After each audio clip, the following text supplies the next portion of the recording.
आप सबका स्वागत है आपके अपने YouTube channel sure competition success पर। हम पढ़ रहे हैं कक्षा 8 की एनसीईआरटी। तो देखिए अभी हमारा जो सब्जेक्ट चल रहा है भूगोल, इसके अंतर्गत अभी हम चैप्टर नंबर 4 पढ़ रहे हैं जिसका कि नाम है कृषि। इससे संबंधित 2 वीडियो आ चुकी है। आज हम यहाँ पर डिस्कस करेंगे इस चैप्टर का जो भी बचा हुआ पोर्शन है।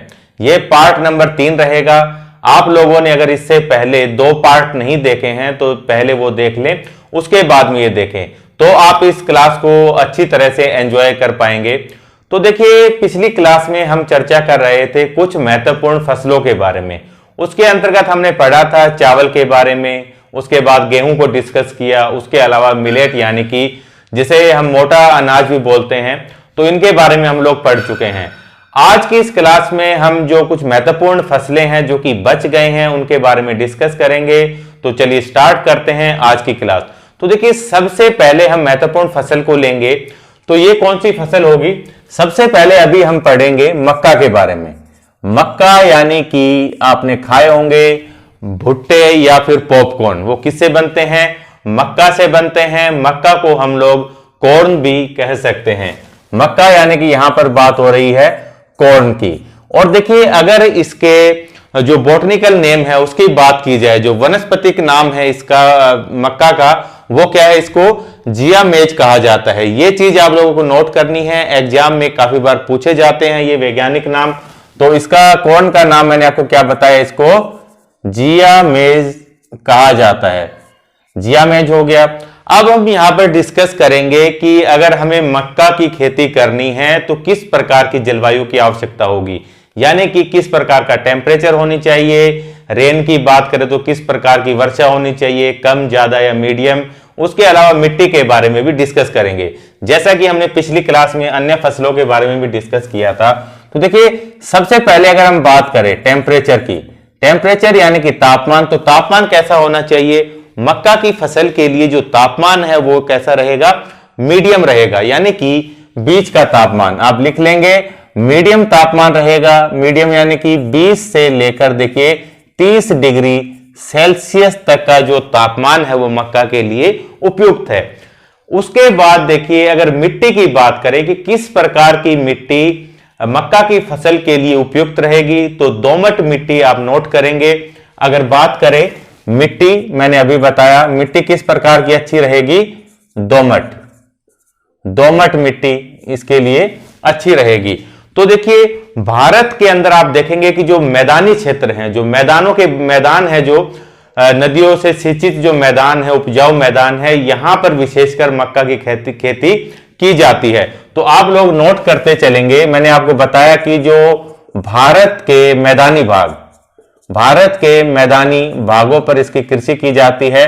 कुछ क्षेत्र आप नोट कर लेंगे, जैसे कि देखिए आंध्र प्रदेश, आंध्र प्रदेश है, उसके अलावा राजस्थान, और देखिए बिहार है, कर्नाटक, और आगे बढ़ेंगे तो यूपी, उसके अलावा जो पंजाब है हमारा, यहां पर विशेष रूप से मक्का की कृषि की जाती है। ये तो भारत के स्तर पर बात हुई। अभी हम बात करेंगे कि विश्व के लेवल पर, कि विश्व में कहां-कहां पर मक्का की खेती की जाती है।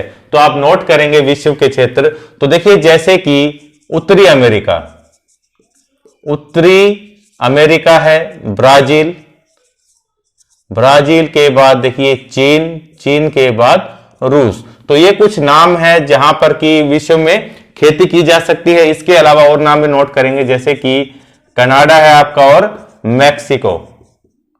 यहां पर क्या किया जाएगा? मक्का की खेती विशेष रूप से की जाती है। तो अभी आप लोगों को इतना ही ध्यान रखना है, खासकर इसका ये साइंटिफिक जो नेम है इसको जरूर से याद रखेंगे। और देखिए विश्व के अंदर मक्का की बहुत सारी प्रजातियां पाई जाती हैं। कुछ मक्का तो आप देखेंगे कि जिनके अंदर जो दाने हैं वो रंग बिरंगे आपको मिलेंगे, ठीक है, अलग अलग कलर के दाने भी हो सकते हैं। तो ये इंपॉर्टेंट इसके बारे में था कि जिया मेज, ये यहां पर नोट करते हुए चलेंगे। इसके बाद देखिए दूसरी हमारी जो महत्वपूर्ण फसल है, जिसे कि हम किसके नाम से जानते हैं? कपास के नाम से। कपास यानी कि कॉटन, घर के अंदर इस्तेमाल करते हैं। रुई की यहां पर बात हो रही है। तो आपको पता है रुई जो है वो बहुत महत्वपूर्ण है। हम लोग देखेंगे कि जो हमारे सूती वस्त्र है इनका निर्माण किससे हुआ है? इसी कॉटन के द्वारा किया गया है। बहुत ज्यादा महत्वपूर्ण है कॉटन हमारे लिए। तो कॉटन के बारे में देखिए आप नोट करेंगे, सबसे पहले इसका जो साइंटिफिक नेम है, ये चीज आपको याद रखनी है, इस प्रकार की चीजें पूछी जाती है। तो साइंटिफिक नेम की बात करें तो देखिए गॉसिपियम, नोट करेंगे गॉसिपियम हर्बेसियम, हर्बेसियम, गॉसिपियम हर्बेसियम, ये महत्वपूर्ण है, ये इसका साइंटिफिक नेम है कपास का, कॉटन का, ये चीज ध्यान रखनी है, कई बार ये पूछी जाती हैं इस प्रकार की चीजें। अब यहां पर फिर से हम जलवायु के बारे में बात करेंगे कि इसको उगाने के लिए किस प्रकार की जलवायु चाहिए। तो टेम्परेचर की अगर हम बात करें तो देखिए टेम्परेचर जो है वो अधिक होना चाहिए, टेम्परेचर अधिक होना चाहिए। कितना होना चाहिए? 21 डिग्री सेल्सियस से लेकर 43 डिग्री सेल्सियस तक का तापमान होना चाहिए, जो कि अधिक तापमान की श्रेणी में है। तो देखिए औसत तापमान है 21 से लेकर 43। अगर हम देखेंगे कि भाई बीज को उगाते वक्त जो तापमान की रिक्वायरमेंट है टेम्परेचर की वो अलग है, उसके बाद में जब पौधों का वर्धन काल होता है, यानी जब प्लांट ग्रोथ कर रहा होता है, उस समय जो टेम्परेचर चाहिए वो अलग चाहिए होता है, और फसल जब पककर तैयार हो जाती है तब भी टेम्परेचर अलग प्रकार का चाहिए। तो यहां पर ये ओवरऑल आपको टेम्परेचर बताया गया है कि 21 डिग्री सेल्सियस से लेकर 43 डिग्री सेल्सियस तक तापमान होना चाहिए। उसके अलावा देखिए महत्वपूर्ण है कि पाला रहित, पाला रहित यानी कि ऐसे दिन भी होने चाहिए जिसके अंदर ज्यादा ठंड ना गिरती हो। यहां पर पाला यानी कि फ्रोस्ट की बात हो रही है, जब बहुत ज्यादा ठंड पड़ती है तो उसे बोलते हैं पाला। तो यहां पर पाला रहित दिन होने चाहिए, या फिर देखिए हम कह सकते हैं ओलावृष्टि, ओलावृष्टि यानी कि जब देखिए वर्षा होती है ओलों के रूप में, तो ओलावृष्टि रहित दिन चाहिए होंगे हमें कुछ, यानी कि पूरा ये नहीं है कि जब तक फसल उगाई और पक कर तैयार ना हो जाए तब तक ये कंडीशन नहीं, यानी कि कम से कम आप मान के चले कि 200 से लेकर 210 दिन तक क्या नहीं होना चाहिए, ना तो ओलावृष्टि होनी चाहिए और ना ही पाला गिरना चाहिए, बहुत ज्यादा ठंड नहीं होनी चाहिए। कितने दिनों तक बताइए मैंने आपको, ये है 200 से लेकर देखिए 210 दिन तक, यानी कि मौसम साफ रहना चाहिए, धूप धाप ठीक ठाक होनी चाहिए। उसके अलावा अगर हम बात करें वर्षा की, तो वर्षा जो है देखिए बेहद कम चाहिए कपास की फसल को। कम का मतलब आप मानकर चलिए कि जो 50 सेंटीमीटर है, 50 सेंटीमीटर से कम की वर्षा होनी चाहिए। अगर उससे ज्यादा वर्षा होती है कि मान लो 125 सेंटीमीटर तक वर्षा पहुंच गई, इस प्रकार की ज्यादा वर्षा होती है तो ये फसल के लिए नुकसानदायक है, फसल इसमें खत्म हो सकती है। तो यहां पर मैंने आपको बताया कि जो वर्षा है वो 50 सेंटीमीटर से भी कम होनी चाहिए, कम वर्षा चाहिए इसको। अब यहां पर हम बात करेंगे मिट्टी की कि किस प्रकार की मिट्टी चाहिए। तो मैंने आपको देखिए काफी बार बताया है कि जो काली मिट्टी है वो कपास की खेती के लिए बेहद अच्छी रहती है, उपजाऊ है। यह चीज पूछी जाती है कि काली मिट्टी जो है उसके अंदर कौन सी फसल अधिक मात्रा में उगाई जाती है या किस फसल के लिए उपजाऊ है, पूछा जाता है। ये चीज याद रखेंगे। तो कपास का संबंध किससे है? काली मिट्टी से है, ये चीज ध्यान रखनी है। तो यहां पर प्रमुख रूप से लिखेंगे काली मिट्टी, और उसके अलावा देखिए जो जलोढ़ मिट्टी है एलुवियल सोइल, यहां पर भी कपास की खेती की जाती है। तो ये चीज आपको खासकर याद रखनी है, काली मिट्टी और कपास दोनों का संबंध है, उपजाऊ है इसके लिए। उसके अलावा जलोढ़ मिट्टी भी जो है ये भी महत्वपूर्ण है। अब देखिए हम बात करेंगे कि विश्व के अंदर फर्स्ट कौन है कपास के उत्पादन में। तो हमारा देश भारत विश्व में पहले नंबर पर आता है कपास उत्पादन में, तो ये चीज नोट करेंगे, पहले नंबर पर है भारत। फिर आगे बढ़ेंगे, उसके बाद देखिए चीन है, यूएसए, पाकिस्तान और ब्राजील, उसके अलावा देखिए मिस्र। मिस्र के बारे में ध्यान रखेंगे कि जो मिस्र का जो कपास है वो क्या है, विश्व प्रसिद्ध है। जब हम सहारा मरुस्थल के बारे में पढ़ रहे थे मैंने आपको वहां भी ये चीज बताई थी। तो ये इन देशों के अंदर इसका उत्पादन किया जाएगा। अब देखिए भारत जो है विश्व के अंदर फर्स्ट पोजीशन पर है। अगर भारत के अंदर से भी अगर हमें राज्यों की रैंकिंग तैयार करनी हो कि कौन सा राज्य जो है कपास का सर्वाधिक उत्पादन करता है, तो ये होगा गुजरात। ये चीज ध्यान रखनी है, इस प्रकार के प्रश्न पूछे जाते हैं। तो भारत के अंदर प्रथम कौन है?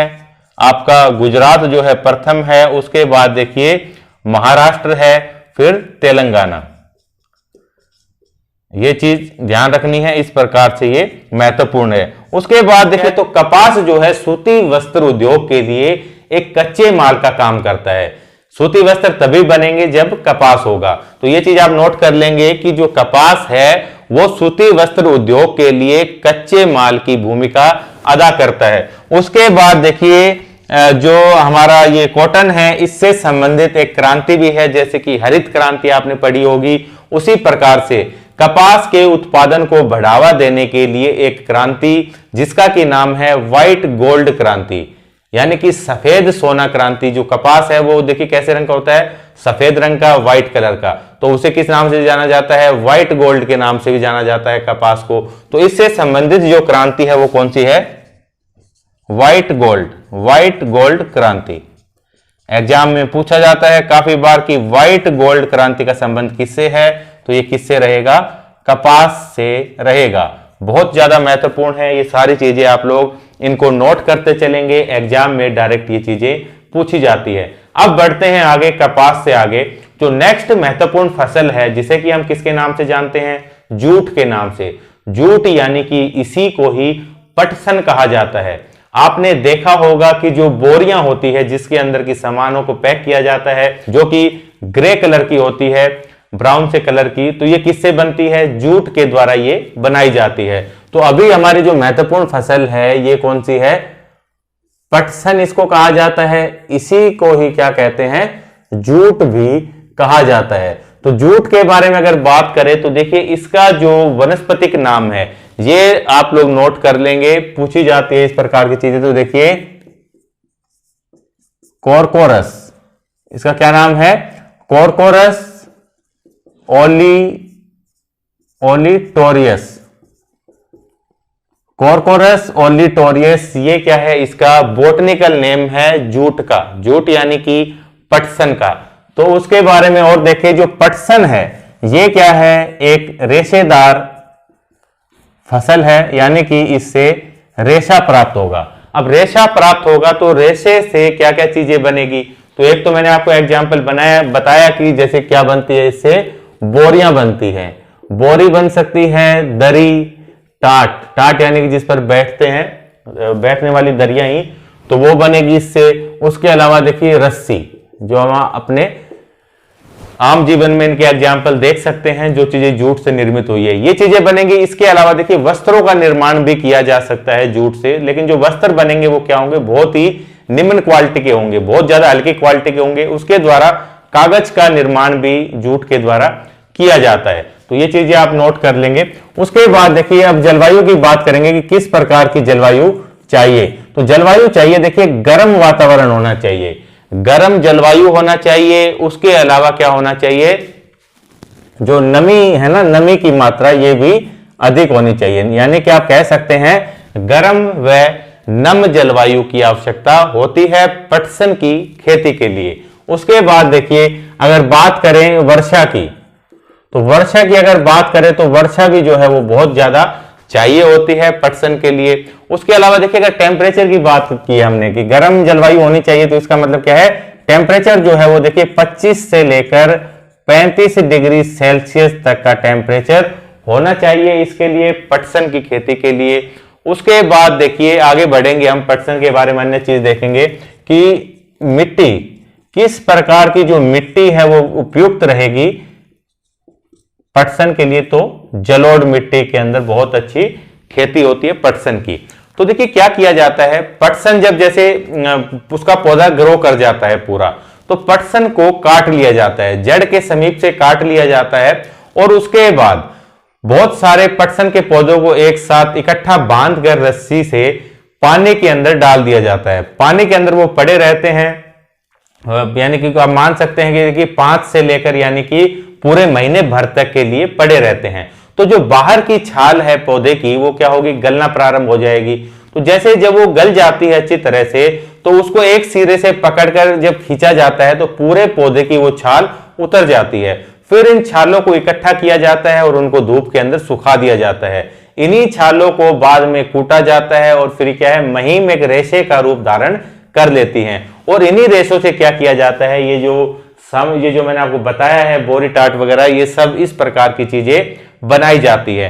तो ये चीज आपको पता होनी चाहिए। उसके बाद देखिए जो मैंने अभी आपको बताया कि जो रेशे बनते हैं जूट के पौधे से, जो रेशे बने इनको क्या कहा जाएगा, इनको गोल्डन फाइबर के नाम से जाना जाता है, यानी कि सुनहरा रेशा, सोने का रेशा इसको कहा जाता है। नोट करेंगे, बहुत बार पेपर में पूछा जाता है कि सुनहरा या फिर सुनहरी रेशा किसे कहा जाता है, तो ये किसको कहेंगे, जूट को कहेंगे। उसके अलावा अगर आपसे पूछ लिया जाए कि सोने का रेशा, सोने का रेशा को क्या चीज है, तो ये भी जूट को कहा जाता है। जूट से संबंधित, जैसे मैंने कपास के बारे में आपको बताया कि व्हाइट गोल्ड क्रांति का संबंध कपास के साथ है, उसी प्रकार से जूट के संबंध में आप लोग नोट करेंगे कि देखिए सुनहरी क्रांति, सुनहरी रेशा क्रांति या फिर इसको गोल्डन फाइबर क्रांति किससे संबंधित है, तो जूट से संबंधित है। उसके अलावा जैसे देखिए मैंने आपको बताया कि अधिक तापमान चाहिए, नमी भी अधिक चाहिए, तो ये कंडीशन किसकी है, जो उष्ण कटिबंधीय क्षेत्र हैं, मकर रेखा से लेकर, कर्क रेखा से लेकर मकर रेखा के बीच का स्थान, 23.5 डिग्री नॉर्थ से 23.5 डिग्री साउथ के बीच की जो जगह है उसे क्या कहेंगे, उष्ण कटिबंधीय क्षेत्र। तो यहां पर ये चीज कंडीशन फुल होती है कि टेम्परेचर भी ज्यादा रहेगा, नमी भी ज्यादा रहेगी। तो इन प्रदेशों में क्या किया जाता है, जूट का उत्पादन प्रमुखता से किया जाता है। तो नोट करेंगे ये कहां पर होती है मुख्य रूप से जूट की फसल, उष्ण कटिबंधीय क्षेत्र में। तो देखिए अगर बात करें कि विश्व में जूट के उत्पादन में कौन सा देश शीर्ष पर है, तो फिर से हमारा देश भारत यहां पर आता है पहले स्थान पर। तो फर्स्ट कौन है विश्व के अंदर, भारत। और भारत के अंदर भी अगर बात करें तो देखिए जो पश्चिम बंगाल का क्षेत्र है यहां पर सबसे ज्यादा जूट का उत्पादन किया जाता है। तो नोट करेंगे अब भारत में भी क्या, पश्चिमी बंगाल, पश्चिमी बंगाल। उसके अलावा देखिए भारत के बाद एक अन्य देश जिसे कि बांग्लादेश के नाम से जानते हैं, यहां पर भी जूट का उत्पादन प्रमुखता से किया जाता है, बांग्लादेश। और ये मैंने क्रांति आपको बता दी, नोट कर लेंगे क्या है इसको, सुनहरी रेशा या फिर स्वर्ण रेशा क्रांति। बहुत बार आता है एग्जाम में कि स्वर्ण रेशा क्रांति का संबंध किससे है, तो पटसन के उत्पादन से, जूट के उत्पादन को बढ़ावा देने के लिए ये सब क्रांति है। तो उसके बाद बढ़ेंगे आगे, देखिए नेक्स्ट हमारी जो महत्वपूर्ण फसल है जिसका की नाम है कॉफी। कॉफी यानी कि इसे ही हम क्या कहते हैं, कहवा के नाम से भी जाना जाता है और एक महत्वपूर्ण पेय पदार्थ है, पीने के काम में इसको इस्तेमाल किया जाता है। तो सबसे पहले हम डिस्कस करेंगे इसका साइंटिफिक नेम जो कि क्या है, कॉफिया अरेबिका, कॉफिया अरेबिका। तो देखिए कॉफी के बारे में एक महत्वपूर्ण, एक रोचक तथ्य आपकी पुस्तक में बताया गया है कि जो इथोपिया है, इथोपिया जगह है, तो यहां पर देखिए एक गडरिया जो कि भेड़ चराने का कार्य करता था जिसका कि नाम था काल्दी। तो वो प्रतिदिन क्या करता था, जंगल में अपनी भेड़ों को चराने के लिए लेकर जाता था। तो देखिए उसने एक दिन देखा कि जो बकरियां हैं, एक झाड़ी लगी हुई है, तो झाड़ी के ऊपर छोटे छोटे फ्रूट थे, तो बकरियों ने वो फ्रूट खाने प्रारंभ कर दिए। तो बकरियों ने जैसे ही वो फ्रूट खाए तो बकरियां जो हैं वो नशे के अंदर आ गई और उसके बाद वो उछल कूद करने लगी। तो उसने ये चीज जब एक दो बार देखी, वो समझ गया कि ये जो फल हैं इस झाड़ी के, इसमें ही कुछ ना कुछ है। तो उसने क्या किया, फल को तोड़कर ले गया और जो उसके गांव का पादरी था उसको वो फ्रूट दिए, दिखाए, उसको बताई पूरी कहानी की बकरियां किस प्रकार से इसको खाकर यानी कि उछल कूद करती हैं। तो जब पादरी ने उसको पानी के अंदर उबाल कर पिया तो उसने महसूस किया कि उसकी जो थकान है वो दूर हो चुकी है और उसका जो शरीर है वो चुस्ती फुर्ती से भर चुका है। वो चर्च में जब प्रार्थना करता था पादरी, पहले तो क्या था, थोड़ी सी देर में ही वो ऊँघने लगता था, नींद आने लगती थी, लेकिन जब से उसने इस पेय पदार्थ का इस्तेमाल किया था उसके बाद से उसकी थकान भी दूर हो गई थी और नींद की परेशानी भी दूर हो गई थी। फिर उसने लोगों को सलाह दी कि भाई ये जो पेय पदार्थ है, ये जो फल है इस झाड़ी के, इसको उबाल कर पिया जाए। तो जब उन्होंने इसको पीना सबने प्रारंभ किया तो इसको देखिए कॉफी का नाम दिया गया और इन्होंने अपना एकाधिकार भी रखा। ये जल्दी से ये बात किसी को बताते भी नहीं थे कि इस प्रकार का कोई फल है जिसको पीने पर क्या होगा, थकान मिट जाती है।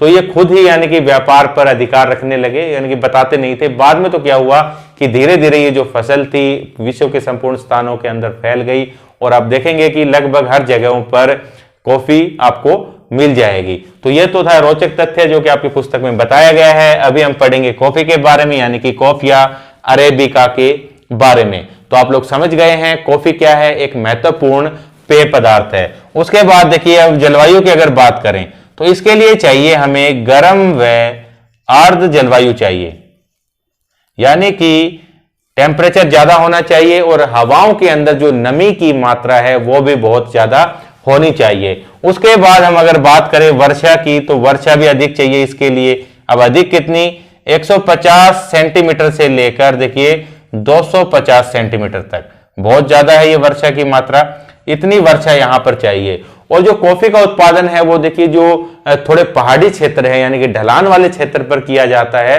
तो ढलान वाले क्षेत्रों में क्यों किया जाएगा कि जब इतनी अधिक मात्रा में यहां पर वर्षा होगी 150 से लेकर 250 सेंटीमीटर तक, तो वर्षा का जो पानी है वो रुकना नहीं चाहिए। अगर पानी रुकेगा तो फसल खराब हो सकती है। अगर ढाल पर फसल रहेगी तो पानी ढाल से बहता हुआ नीचे चला जाएगा। इसलिए जो ढाल है वो बहुत ज्यादा उपयुक्त रोल अदा करती है पौधों के वर्धन काल में कॉफी के। इसके बाद देखिए, अधिक धूप की आवश्यकता नहीं होती। कॉफी के जो पौधे हैं इनको अधिक धूप की आवश्यकता नहीं है।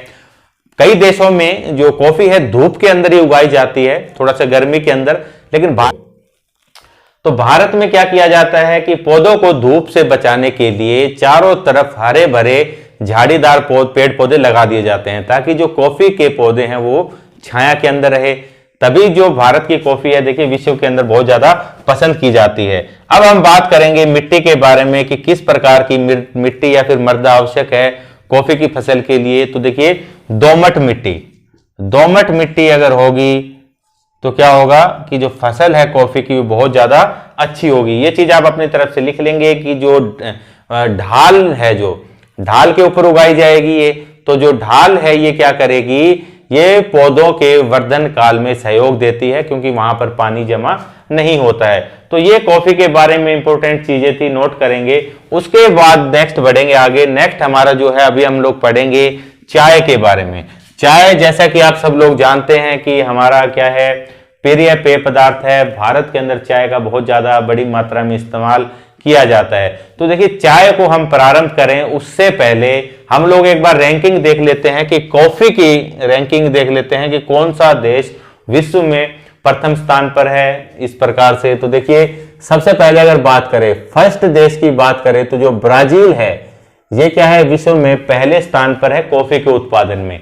दूसरे नंबर पर देखिए, सेकंड की बात करें तो सेकंड कौन सा है, वियतनाम सेकंड है। और थर्ड की बात करें तो कोलंबिया।